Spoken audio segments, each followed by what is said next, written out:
Ces journalistes patientent depuis la levée du jour devant le tribunal de Paris. Les victimes des attentats de janvier 2015 attendent depuis 5 ans.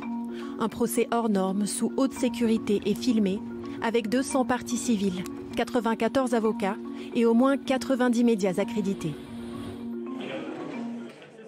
Désormais, les rescapés et les familles des victimes veulent comprendre. Ce sont des gens brisés. Ce sont des gens brisés et qui ont eu la chance de survivre, pour ceux que je représente. Et ce sont des gens qui ont le sentiment, en plus d'avoir subi, à ce stade, l'injustice de l'oubli. À l'intérieur de la salle d'audience, 11 accusés. Toutes les parties civiles n'ont pas fait le déplacement, comme Rhys, directeur de Charlie Hebdo, ou Lassana Bathily, magasinier à l'Hypercacher. La pression médiatique et émotionnelle de cette première journée est forte. Lorsque le président de la Cour égrène les noms des 17 morts, il se trompe sur celui du dessinateur Charb. Sa mère quitte la salle en larmes.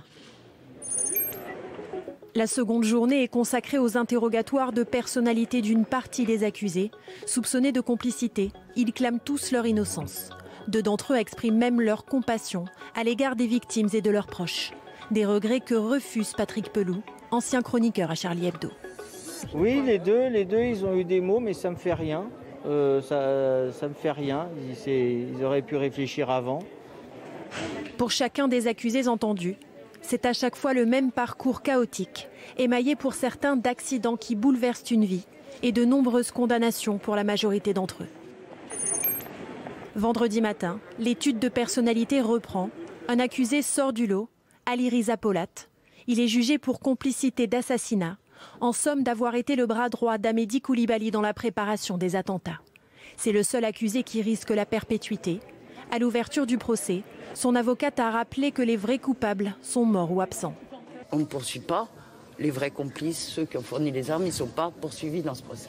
L'attitude de cet accusé est étonnante. Le verbe haut, l'assurance affichée, sa stratégie de défense est rodée. En tout cas, les choses sont claires. Il est dans le déni, dans une posture de déni.